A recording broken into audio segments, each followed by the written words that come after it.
Referee Mohammad Rakibul ইসলাম এবং coach Mohammad আমিন হোসেন। দর্শক মন্ডলী, আপনাদের বিনীতভাবে অনুরোধ করছি, আমাদের যে টাচ লাইন রয়েছে আপনারা টাচ লাইনের বাইরে অবস্থান করুন।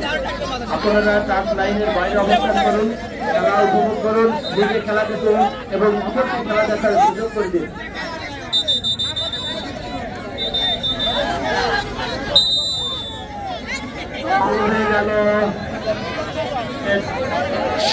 শুরু হয়ে গেছে সেই রশি টানাটানি,